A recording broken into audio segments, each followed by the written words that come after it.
행복한 안식일입니다. 처음부터 한 주 내내 집회를 참석하신 분들은 제 얼굴의 표정의 변화를 감지하셨을지 모르겠네요. 집에 갈 시간에 대해서 되게 행복합니다. 여기 한 주 동안 여러분의 베풀어 주신 큰 사랑과 또 관심, 또 부족한 사람 위해서 기도해 주셨음을 인하여 감사합니다. 사실 담임 목사님은 저희 고향교회 선배세요. 그리고 목사님의 형님 네 분에게 제가 어렸을 때 어린 시절에 지도를 많이 받았습니다. 와서 뵈니까 선생님들, 또 은사님들, 또 목사님들, 또 동창들도 여럿 보이고요. 또 선배님, 후배님 많이 뵐 수 있어서 감사했습니다. 재림신앙은 참 행복한 것입니다. 졸업하고 30년이 됐는데도 아는 사람들이 이곳에 많이 있다는 게 얼마나 감사합니까? 우리가 하늘 가서 알던 사람만 알지 말고 또 새로운 사람 많이 발견된 기쁨 누릴 수 있도록 우리가 받은 사랑 마음껏 증거하고 또 전하며 살 수 있게 되기를 간절히 바랍니다. 부러운 것도 있고 행복한 것도 있는 한 주였어요. 특별히 놀라운 찬양을 인하여 제가 부럽고 감사했습니다. 이렇게 아름다운 찬양은 하나님께서 또 행복하게 잘 들으셨을 거라 생각하고 또 우리의 마음도 하늘의 분위기를 만끽하게 하는 큰 은혜의 찬양이 됐을 거라 생각합니다. 여러분이 행복한 성도라고 생각하십니까? 네, 그 믿음 변치 않고 사시기를 바랍니다. 요한복음 19장 말씀 제가 봉독하겠습니다. 19절 저희가 소리 지르되 없이 하소서 없이 하소서 저를 십자가에 못 박게 하소서. 이 말씀은 예수님께서 십자가에 달려 돌아가시기 전에 십자가 주변의 사람들이 예수님을 향해서 외치던 소리입니다. 없이 하소서라는 말, 참 두렵고 괴로운 외침인데요. 이 말씀과 정반대된 오늘 설교의 말씀을 드리겠습니다. 오늘은 성령께서 우리에게 주시는 생명의 날 안식일에 대해서 말씀을 드리겠습니다. 이 없이 하소서라고 하는 십자가 밑에서의 소리는 성령의 소리가 아닙니다. 맞습니까? 우리에게 성령이 충만하면 우리는 죽으라는 소리를 하지 않아요. 하나님 우리에게 살라고 하시는 분입니다. 그런데 성령이 우리의 삶에 부재하게 되면 온통 없이 하라는, 죽이라는 소리가 가득한 것입니다. 제가 이제 한국 나이로 올해 50인데요 살아보니까, 반세기 살아보니까 제일 기분 나쁜 소리가 몇 개 있더라고요. 그게 뭐냐면 나가라는 소리예요. 굉장히 기분 나빠요. 찬양대장님 계신데 노래 못한다고 나가라고 하지 마세요. 나가라는 건 굉장히 기분 나빠요. 그 다음에 또 굉장히 기분 나쁜 말이 있는데, 좀 더 심한 말인데, 그건 뭐냐면 너 죽으라는 거예요. 근데 곰곰이 생각을 해보면 나가라는 말은 뭐와 관계된 것이냐 하면 이 공간 안에 너와 같이 있기 싫다는 얘기거든요. 그렇죠? 이 공간의 단절을 얘기하는 것입니다. 근데 죽으라는 얘기는 뭐예요? 그건 생명이 단절되는 거죠. 그렇죠? 시간이 끝난다는 거예요. 둘을 합치면 무슨 말이 됩니까? 나가 죽으라는 얘기예요. 제가 살면서 깨달은 가장 기분 나쁜 말이에요. 십자가 밑에서는 계속해서 이런 소리가 들립니다. 나가서 죽으라는 거예요. 이 소리는 사실 사탄이 외친 소리예요. 시대 소망에 하나님은 이렇게 말씀하셨습니다. 사단과 그의 천사들은 인간의 모양으로 십자가 곁에 나타났다 그랬어요. 제사장들과 관원들과 바리새인들과 완악한 폭도들은 미친 듯이 사탄의 무리와 결탁했다 그랬어요. 오늘 여러분들이 살면서 혹시 나도 모르게 나가 죽으라는 말을 하면 내 안에 성령이 계신 것이 아닙니다. 나도 모르게 사탄이 말하고 있는 거예요. 그리고 혹 여러분의 귀에 나가서 죽으라는 소리가 들어도 너무 절망하지 마세요. 그건 하나님의 음성이 아니기 때문입니다. 이 교회에서는 이런 소리가 없게 되기를 바랍니다. 제가 나가길 원하나 봐요. 곧 갑니다. 이 교회에서는 너 나가라, 죽어라 그런 얘기가 없게 되기를 바랍니다. 사람은, 이 세상은요, 자기를 과시하려고 다른 사람의 존재를 무시하거나 그의 생명을 이제 부정해요. 마치 우리가 왜 자꾸 죄를 지적하냐 하면 누군가의 죄를 지적하면 나는 그 죄를 안 짓는 것 같이 착각을 하는 거예요. 자기를 과시하는 방법은 별로 어렵지가 않습니다. 그냥 다른 사람을 부정하거나 무시하면 돼요. 어디 사세요? 별내 삽니다. 그건 뭐 통상적인 이야기인데요. 그때 기분 나쁘게 한마디 할 수 있어요. 별내가 어디예요? 별내라는 동네도 있어요? 뭐 그럼 기분이 갑자기 나빠져요, 그렇죠? 나 같은 사람이 거기까지 알아야겠냐 이거예요. 뭐 무슨 일 하세요? 뭐 이런저런 일 합니다. 요즘도 그런 일을 하세요? 기분이 아주 나빠요. 이건 뭐 경제활동과 관계된 이야기만이 아니에요. 뭐 목사에도 똑같습니다.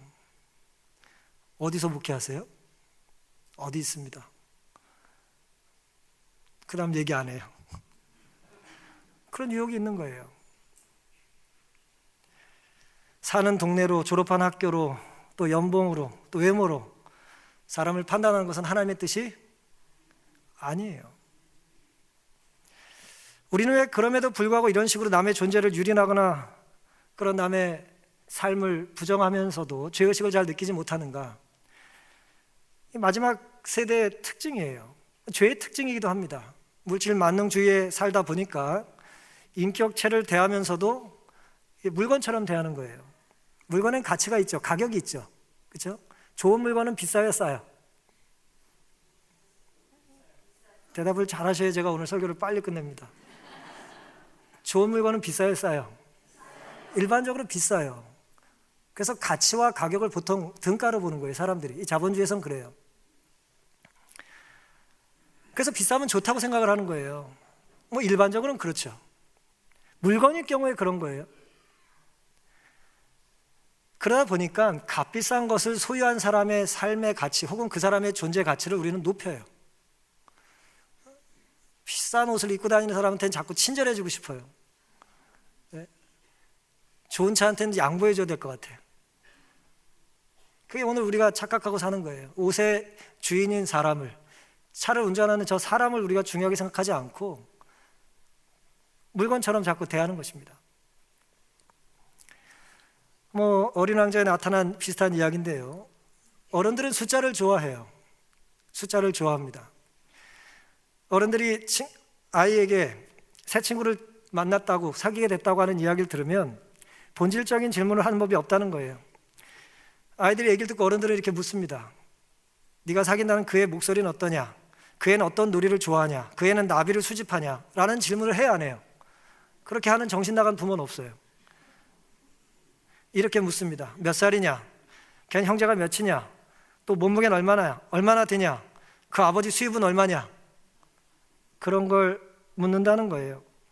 그리고 그런 얘기를 듣고 나면 아들의 혹은 딸의 친구가 누군지 파악이 된다고 착각을 하는 거예요.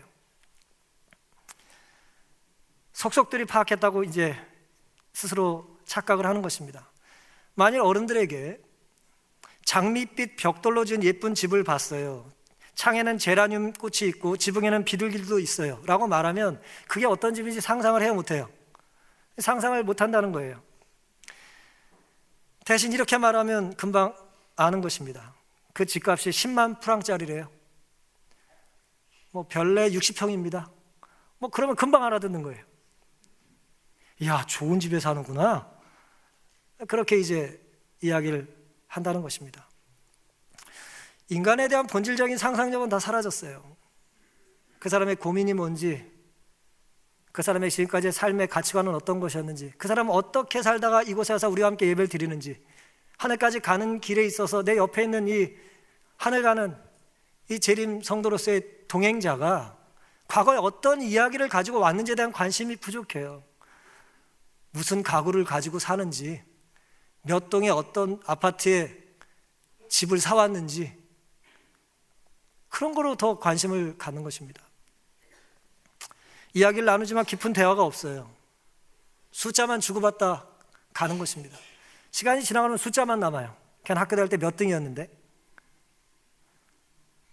뭐 저 사람 자동차 cc가 몇 cc인데, 그런 것입니다. 가슴 뛰고 심장 뛰는 이야기를 서로 주고받지 못해요. 그래서 공간만 확장하는 거예요. 계속해서 이전보다 내가 좀 더 넓은 데 살아야 된다고 생각하는 거예요. 이전보다 좀 더 높은 곳을 차지해야 된다고 생각하는 거예요.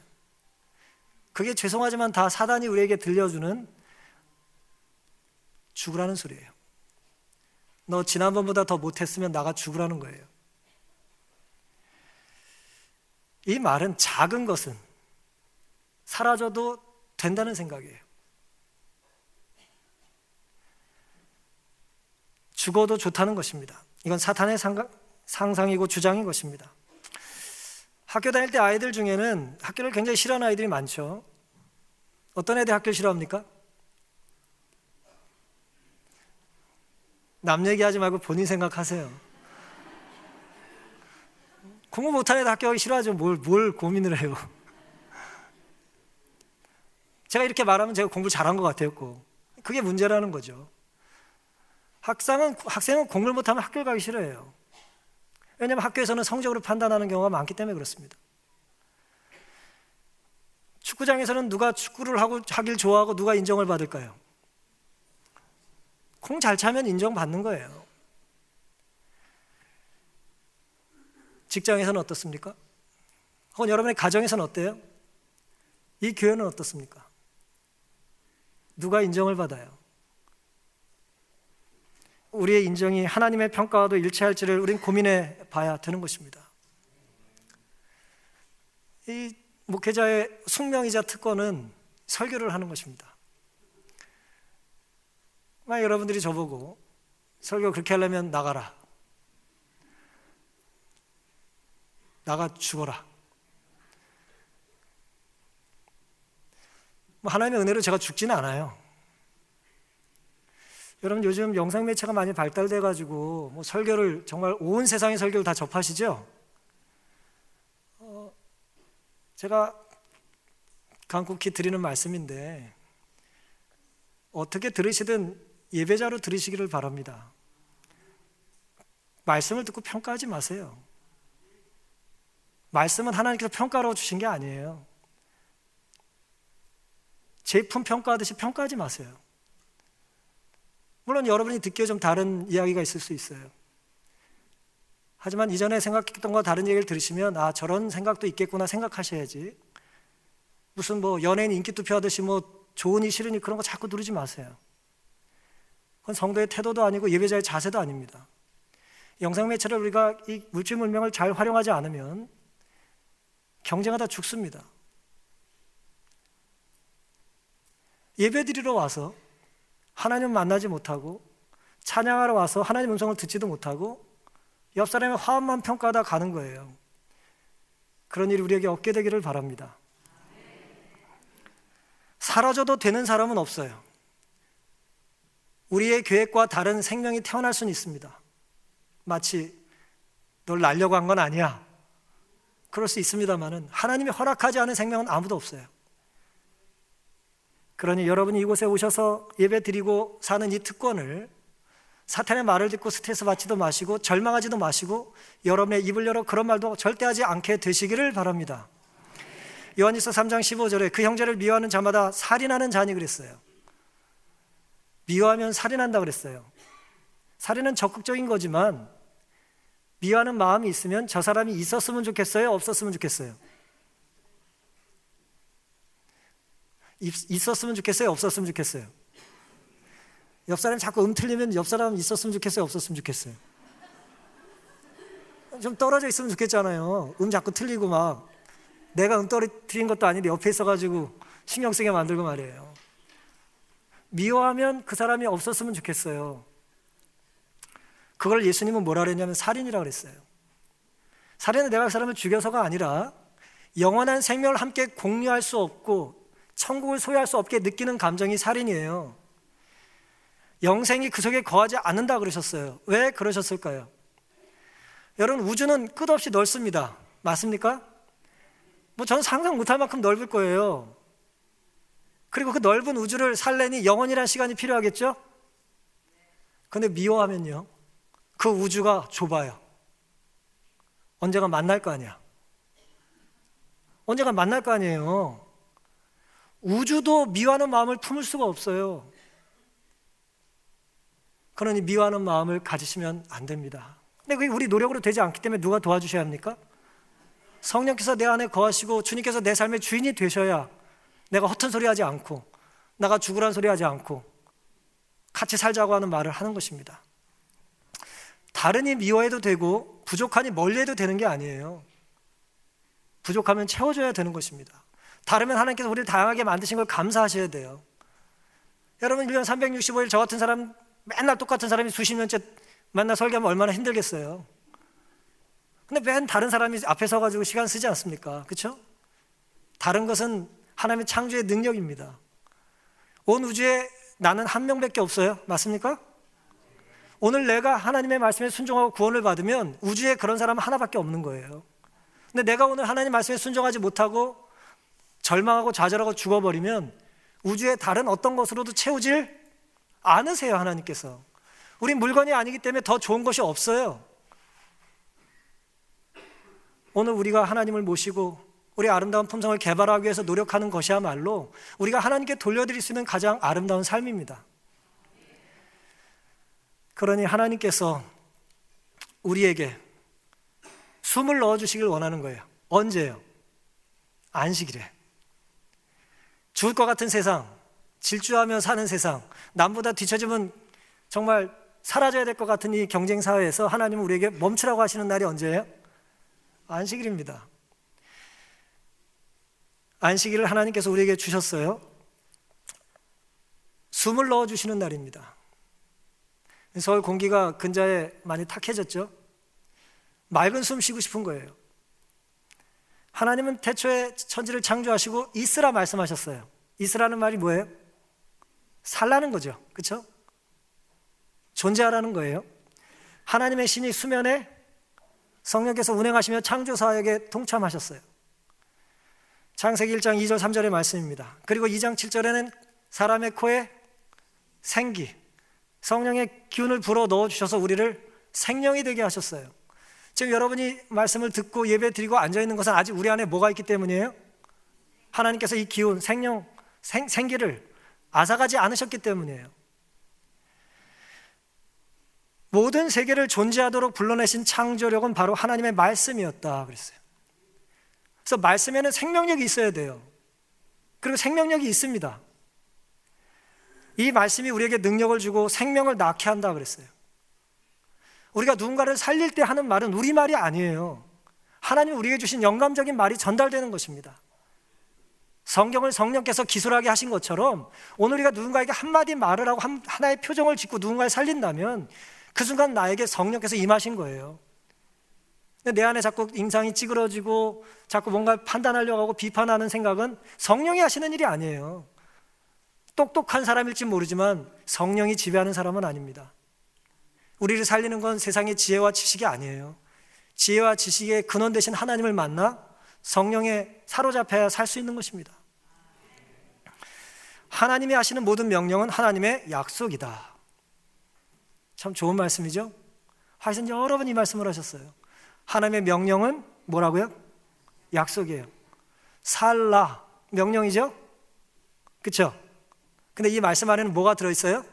살게 해주겠다는 약속이 있습니다. 감사하지 않으십니까? 살라는 말처럼 좋은 게 없어요. 출애굽기 20장 8절부터의 말씀이에요. 우리가 함께 읽었는데요. 안식일을 기억하여 거룩히 지키라. 엿새 동안은 힘써 내 모든 일을 행할 것이나 제7일은 너희 하나님 여호와의 안식일인즉 너나 내 아들이나 내 딸이나 내 남종이나 내 여종이나 내 육축이나 내 문 안에 유하는 객이라도 아무 일도 하지 말라. 이는 엿새 동안에 나 여호와가 하늘과 땅과 바다와 그 가운데 모든 것을 만들고 제7일에 뭐 하셨어요? 쉬셨습니다. 그러므로 나 여호와가 안식일을 복되게 하여 그날을 거룩하게 하였느니라. 출애굽기 23장 12절 제7일에는 내 계집종의 자식과 나그네가 뭘 돌려요? 숨을 돌리는 날입니다. 쉬는 날은 숨 쉬는 날이에요. 그렇죠? 우리가 달리기를 열심히 해요. 미친 듯 열심히 삽니다. 그리고 뭘 몰아셔요? 숨을 몰아셔요. 왜요? 제때 숨을 쉬지 못했기 때문에 그래요. 여러분 뭐 굶어도 웬만하면 오래 살아요? 그렇죠? 뭐 물 안 마시기도 좀 살아요. 근데 뭐 하면 죽어요? 숨 못 쉬면 바로 죽습니다. 하나님께서는 우리의 숨에 관심이 많으세요. 가까운 사람은 옆에 있는 사람과 함께 호흡을 하는 거예요. 같이 호흡하는 겁니다. 주인이 쉬라고 하면 쉬어도 되죠? 그렇죠? 직장생활 하시는 분들, 사장님이 내일 나오지 마 그러면 안 나가도 돼요? 근데 사장님이 아닌 사람이 우리 내일 나가지 말자 그러면 어떻게 됩니까? 미안해, 너는 그래라, 난 나가야 돼. 왜냐하면 주인이 아닌 사람이 나에게 뭘 허락해 줄 수 없어요. 그렇죠? 종까지 쉬어야 진짜 쉬는 겁니다. 하나님은 여종의 아들의 쉼에도 관심이 많으세요. 이 고대사의 여종은 얼마나 삶이 힘들었겠어요. 요즘 여자분들로 인식하시면 안 됩니다. 여기 남자랑 여자랑 같이 앉아 계시고 지금 뭐 소리도 크게 지르시고 막 그러시는데, 고대사에는 그런 일이 없었어요. 여자는 증인이 될 자격도 없었어요. 여자 말은 믿어주질 않았기 때문에. 여자는 이름도 없었어요. 그런 시대가 많았어요. 그런 사회에 하나님께서는 그 여종의 이름도 모를, 혹은 이름도 부르지 않을 물건처럼 취급하는 그런 사람의 자식의 숨에 관심이 있으셨다는 거예요. 언제예요? 그걸 경험하는 날이 언제예요? 안식이래요. 에스겔 16장 6절에 내 곁으로 지나갈 때에, 하나님께서 우리 곁을 지나가시는데 우리의 상태가 어때요? 내가 피투성이가 되어 발짓하는 것을 보고 내게 이르기를 너는 피투성이라도 살라 그랬어요. 요즘 말로 얘기하면 이 자본주의 경쟁사 사회에서 뒤처진 사람들이에요. 학교 다닐 때 꼴등하고, 진학도 제때 못하고, 결혼도 제때 못하고, 좋아하는 사람 아무도 없고, 간신히 누구 소개를 취직했다 바로 잘리고, 교회 와서는 앞에 앉을 자격이 없으니까 저 뒤에서 어슬렁거리다가 밥도 안 먹고 가고, 그 사람의 연락처도 누구도 잘 모르는 그런 존재감이 없는 것 같은 사람. 그리고 맨날 연말만 되면 어렵다고 또 좀 도와달래. 그런 사람. 하나님께서 그 사람 옆을 지나가시는데 그 피투성이를 보고 뭐라 그래요? 그래도 살아라. 부족해도 살아라. 이번 달에 통장에 마이너스가 돼도 살아라. 헌금 작정할 때 많이 못해도 살아라. 오해하지 마세요. 또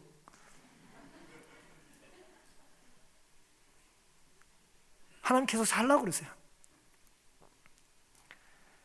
에스겔 37장 1절부터입니다. 여호와께서 권능으로 내게 임하시고 그 신으로 나를 데리고 가서 골짜기 가운데 두셨는데 거기 뭐가 가득해요? 뼈가 가득해요. 뼈는 생명이 있어요, 없어요? 죽은 겁니다, 이미. 근데 그 뼈가 얼마나 가득한지 모르겠어요. 뼈가 가득하더라. 그가 내게 이르시되 인자야, 이 뼈들이 능히 살겠느냐? 뼈가 살 수 있을까요? 뼈 사는 거 본 적 있어요? 내가 대답하되 주 여호와여, 주께서 아시나이다. 이 말 무슨 뜻이에요? 주님은 뭐 하실 수 있어요? 살리실 수 있어요. 영생이 뭡니까? 하나님과 예수님을 아는 것이 영생이잖아요. 하나님이 우리를 아시면 우리의 문제는 해결됩니다. 하나님은 아세요. 뼈를 살리시는 방법을 아십니다. 4절 또 내게 이르시되 너는 이 모든 뼈에게 대언하여 이르기를 너희 마른 뼈들아 여호와의 말씀을 들을지어다. 말씀이 들어와야 삽니다. 성령의 말씀이 우리를 살아 움직이게 해야 우리가 사는 거예요. 아침에 밥을 잡수시고 교회로 오셨을 텐데 밥을 누가 준 겁니까? 하나님이 준 거예요. 하나님이 주신 거예요. 내가 돈 벌었는데요? 돈 벌게 하나님이 허락하신 거예요. 내가 공부했는데요? 공부하게 하나님이 허락하신 거예요.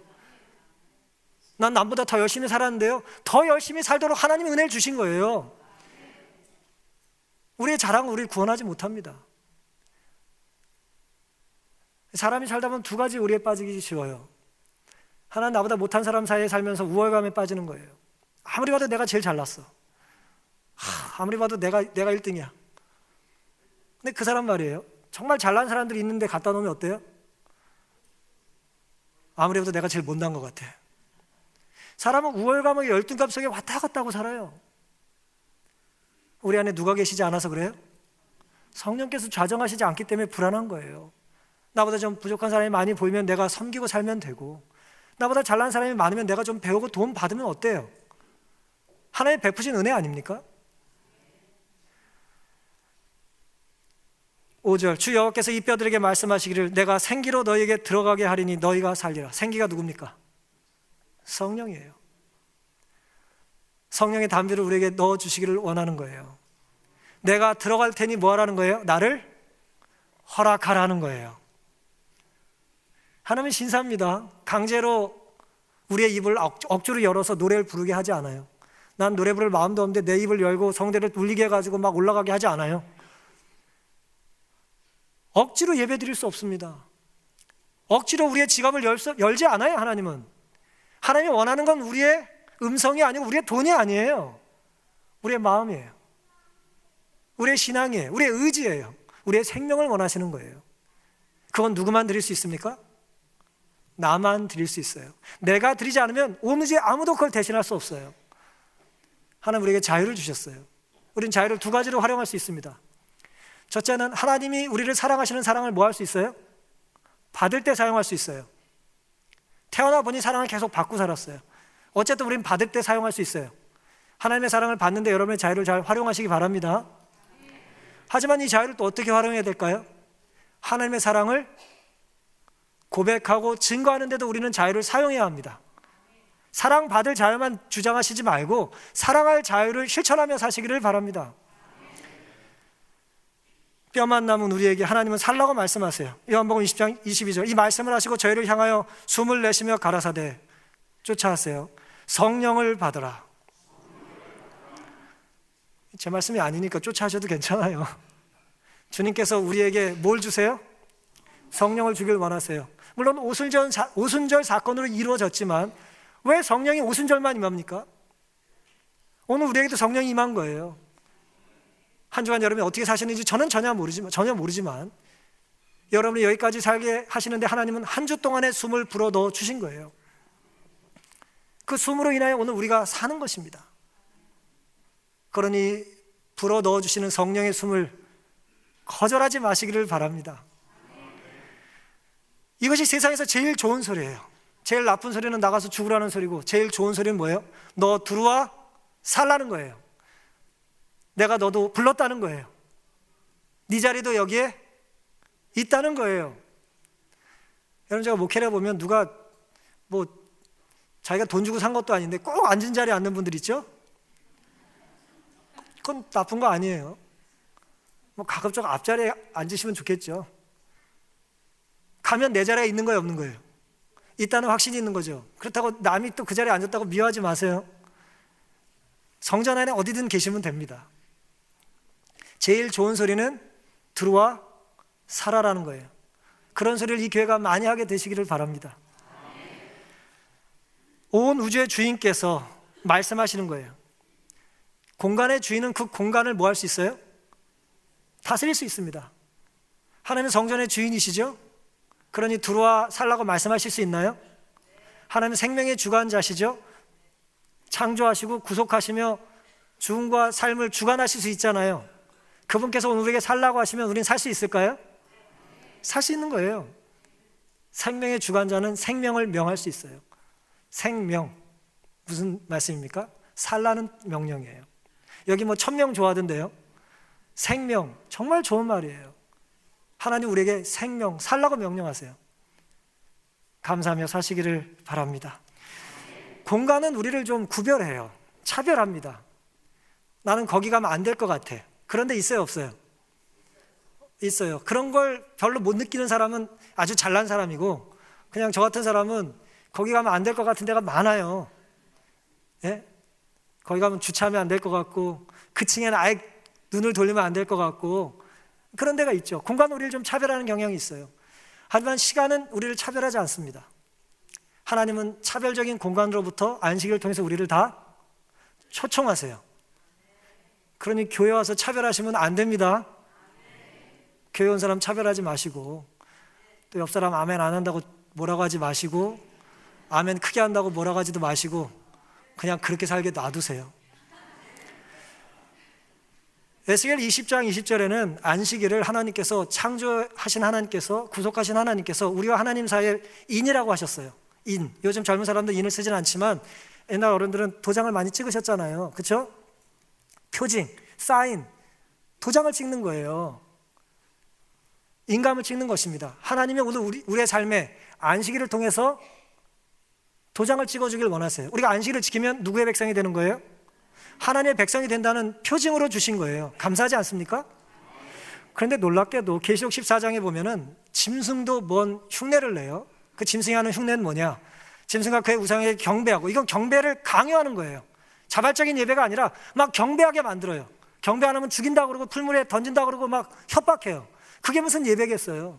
하지만 그런 예배를 받고 이 바보 같은 이 사탄은 좋아하는 거예요. 억지로 예배드리게 하는 거예요. 겁주고 매매하지 못하게 하면서. 그의 특징이 뭐냐? 그 이름의 표를 받게 하고, 그 이름의 표를 받는 자는 누구든지 뭐합니까? 밤낮 쉬지 못해요. 하나님 우리에게 뭐라고 하시는데요? 쉬라고 명령하시는데 사탄은 끊임없이 자기를 경배하게 하면서 뭐하지 못하게 해요? 쉬지 못하게 하는 거예요. 뭐뭐라고 하는 책의 얘기처럼 시간을 엄청 아끼긴 아끼는데 시간이 점점 어떻게 돼요? 점점 없어져요. 차가 생겨가지고 교회 가는데 30분에서 10분으로 단축됐는데 20분이 어디 가는지 모르겠어. 더 늦어 교회를. 뭔가 문제가 있는 거죠, 우리 신앙에. 안식일은 하나님께서 하나님의 백성들을 구분하시려고 도장을 찍어 놓으신 거예요. 안식일은 우리 아들을 위해서 쉬라고 내가 구별한 시간이다. 건드리지 말아라. 우리 딸에게 내가 준 선물이다. 손대지 말아라. 그게 안식일이에요. 시간과 공간, 우주와 생명을 창조하신 하나님께서 우리에게 안식이라는 시간을 통해서 우리에게 선물을 주신 것입니다. 하지만 사탄은 가짜 도장을 만들어서 가짜 예배일을 지정하고 경배를 받으라고 이제 협박을 하는 거예요. 둘의 극명한 차이는 뭐예요? 쉼이 있음과 쉼이 없음의 차이입니다. 하나님은 쉼을 주시려고 안식일을 주셨고, 짐승은 쉼을 빼앗으려고 거짓 예배일을 만드는 거예요. 어쨌든 시간과 공간의 통치자만 그걸 다스리고 명령하실 수 있습니다. 세상은 돈으로 좀 쉼을 사는 경우도 있어요. 아주 고급스럽게 쉼을 쉴 수 있습니다. 대신 그런 쉼에는 나 때문에, 내가 지불한 돈 때문에 누군가는 쉬지 못하죠? 그렇죠? 하지만 하나님의 쉼은 그런 쉼이 아니에요. 여종의 자식까지 쉬는 쉼입니다. 무슨 말씀입니까? 우리 밥 먹으라고 지금 집사님들 쉬지도 못하고 이러고 있는데 꼭 그런 분들이 있어요. 안식일에 와서 봉사하는 것은 어떤 쉼일까요? 내가 자원하여 드리는 쉼이에요. 물론 그 쉼이 너무 스트레스 받으시면 그냥 쉬세요. 괜찮아요. 하지만 내가 더 분주히 활동을 통하여 누군가를 쉬게 하는 쉼을 제공하는 순종의 삶은 우리를 더없이 하나님의 쉼을 경험할 수 있는 축복의 통로가 될 수 있습니다. 사랑하는 삶을 위하여, 사랑하는 사람을 위하여 수고하는 것, 그건 어렵지 않아요. 여러분, 자녀를 위해서 밥하는 게 힘드십니까? 힘드세요? 네. 네. 성령이 들어왔다 나가신 것 같습니다. 네. 물론 몸은 힘들어요. 몸은 힘들 수 있어요. 하지만 이렇게 생각해 보세요. 내가 우리 아이에게 줄 수 있는 마지막 식사다. 내가 제공할 수 있는 마지막 음식이다. 누구한테 맡길까요? 맡길까요? 내가 차려서 내가 주는 것입니다. 그거는 힘든 일이지만 말 그대로 쉬는 거예요. 사랑을 나누는 행위이기 때문에 그렇습니다.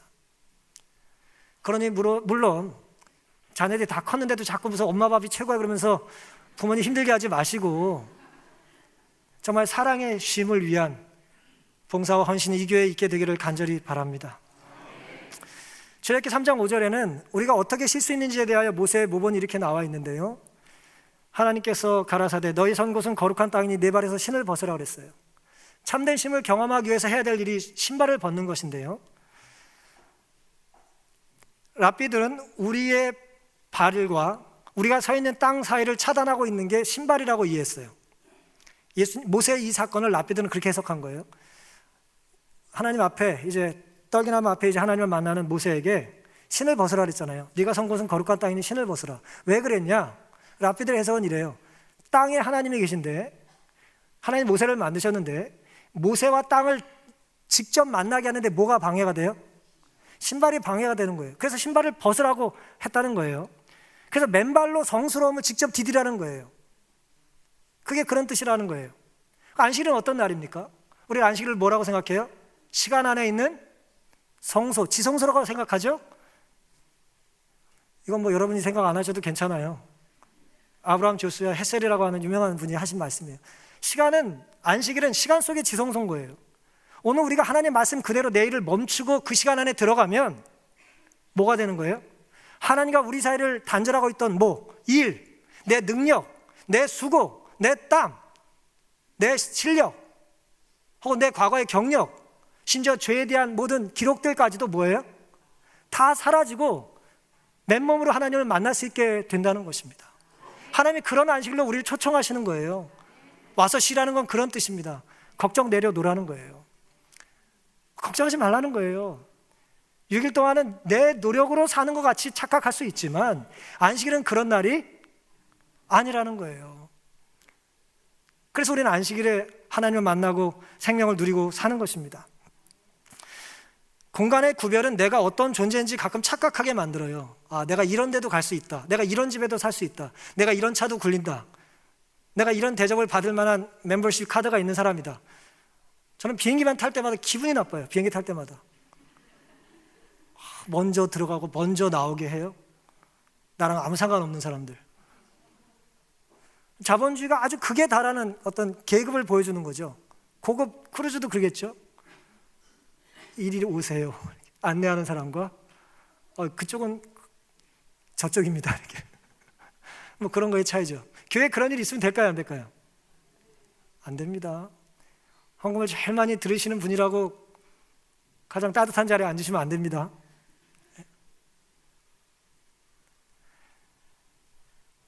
안식일은 차별이 없는 날이에요. 세상은 시간을 써가면서 내 업적을 쌓고 공간을 차지하지만 안식일은 그 모든 내 노력을 공간의 울타리 안에서 벗어나서 하나님이 구원해 주시는 시간으로 내 삶을 잇는 것입니다. 생명의 줄기에 내 손을 대는 거예요. 구원의 문이 열리는 것입니다. 그런데 이 모든 생명은 누가 주셔야 합니까? 성령께서 주셔야 가능한 거예요. 공간은 독점할 수 있어요. 선점할 수 있어요. 하지만 시간은 그럴 수 있습니까? 하나님이 그렇게 허락하지 않으셨어요. 내 생명을 취해 가도록 하나님께서 허락하지 않으셨어요. 안식일은 그런 날입니다. 사탄은 공간을 위해서 쉬지 말고 일하라고 유혹해요, 우리를. 야, 더 좋은 데 가려면 이만큼 벌어서 되겠어? 네 동창은 지금 저기 살아. 하지만 하나님 뭐라고 그러세요? 일을 내려놔라. 너에게 필요한 건 쉼이다. 말씀하시는 거예요. 마태복음 11장 28절 수고하고 무거운 짐진 자들아 다 내게로 오라 내가 너희를 쉬게 하리라. 6일 동안에 일 때문에 힘들었던 분들은 주님께서 오라고 초청하십니다. 계시록 22장 17절 성령 마시기를 오라 하시는도다. 듣는 자도 오라 할 것이요 목마른 자도 올 것이요 또 원하는 자는 어떻게 해요? 값없이 생명수를 받으라. 가격이 필요 없으니까 이걸 사려고 기를 쓰지 마세요. 이건 돈 주고 살 수 있는 게 아닙니다. 돈 받고 파실 필요가 없는 거예요. 계시록 1장 18절 곧 산자라 내가 전에 죽었었노라. 예수님이 살아계시면서 전에 죽었음을 강조해요. 볼지어다 이제 세세토록 살아있어 사망과 음부의 권세를 가졌노라. 그런 예수님을 부활시키신 분, 십자가에 달려 돌아가신 예수님을 부활시키신 분이 누굽니까? 로마서 8장 11절 예수를 죽은 자 가운데 살리신 이의 영이 누가 살리신 거예요? 성령께서 살리신 거예요. 너희 안에 거하시면 그리스도 예수를 죽은 자 가운데서 살리신 이가 너희 안에 거하시는 그의 영으로 말미암아 성령으로 말미암아 저 좀 쫓아해 주세요. 너희 죽을 몸도 살리시리라. 성령께서 우리를 살려주셔야 진짜 사는 겁니다. 우리가 부활해야 돼요. 날마다의 부활의 경험이 필요합니다. 기질만 죽는 것이 아니라 우리의 전 존재가 하나님 앞에 구별돼 드려짐으로 죽어야 합니다. 그때 하나님께서 우리에게 새로운 생명을 넣어 주실 겁니다. 죽음의 수용소라고 하는 책을 빅터 프랭클이라고 하는 분이 쓰셨는데요. 2차 세계대전 때 아우슈비츠 형무소에서 3년 동안 이제 살았던 유대계 정신과 의사입니다. 이 사람이 하나님의 은혜로 이제 죽지 않고 살아나올 수 있었는데 첫날 있었던 경험을 이렇게 기록을 했어요. 아우슈비츠에서요. 이제 온몸을 다 발가벗기고 몸에 있는 모든 털들을 다 깎고 샤워기에 물을 뿌리면 자기는 벌거숭이 짐승같이 느꼈다 그랬어요. 완전히 무슨 살덩어리가 된 거예요. 근데 그 다음날 먼저 몇 주 전에 들어온 동료가 와가지고 이렇게 조언을 해줘요. 여기서 살아나고 싶어? 그러면서 이런 말을 했습니다. 살아나갈 수 있는 방법은 이거밖에 없다는 거예요. 조금이라도 가능하다면 매일매일 면도를 해. 한 개의 유리 조각을 사용하더라도 면도를 해야 해. 마지막 남은 한 조각의 빵을 대가로 지불하더라도 면도를 하고 젊어 보여야 돼. 자네들이 살아남고 싶다면 노동력이 있어 보여야 돼. 육체적인 노동은 전혀 할 수 없게 된 사람들은 좀 더 빨리 처형실에 가게 되는 거야. 그러니 명심해. 면도를 하고 똑바로 서서 걸어. 죽음의 수용소에서 있었던 일이에요. 세상은 그 사람의 노동력으로 평가해요. 물론 자본주의 사회가 되고 산업사회가 되고 AI, 인공지능 시대가 되니까 그 노동력이 또 다른 걸로 이제 해석은 가능해요. 전문직이라고도 할 수도 있겠죠. 어쨌든 뭘 증명해야 돼요? 내 생존 능력을 증명해야 돼요. 필요한 존재라는 걸. 하지만 교회는 그런 곳이 아닙니다. 천국은 그런 곳이 아니에요.